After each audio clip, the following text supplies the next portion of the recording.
In today's video, I'm going to teach you how to change your business portfolio name in Meta Business Suite. Whether you're rebranding or just refreshing your business identity, updating your portfolio name can be an important part of your business strategy. So let's walk through this process together.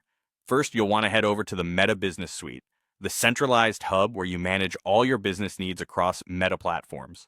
Once you're logged in, navigate to the Settings option. This is your starting point for accessing all the key configurations for your business account.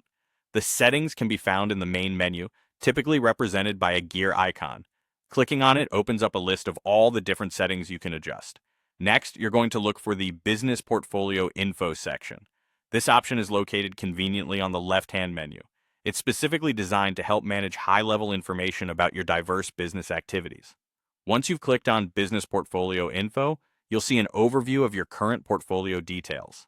Now, you're going to select the Edit option. This is a critical step where you'll be able to update the name of your business portfolio. Clicking Edit opens up a text box where you can type in the new name. Make sure this name accurately represents your brand and is something that resonates with your business vision. It might be a good idea to brainstorm a few different names before committing to one, ensuring that it not only aligns with your current business objectives, but also stands the test of time. After you've entered the new name, it's important to save your changes. There should be a Save button located near or below the text box. Simply click this button to ensure that your changes are stored in the system. Make sure you see a confirmation message, which signals that your new information has been successfully saved. Keep in mind that while changing the name of an individual business is a straightforward process, updating the name of an entire business portfolio might require additional steps. Your new portfolio name could be subject to a verification process.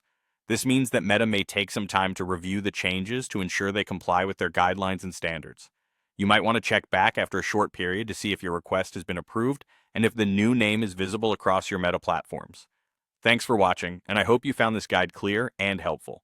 If you have any questions or need further assistance, feel free to leave a comment below. Don't forget to like, subscribe, and hit the notification bell for more tips on managing your business effectively.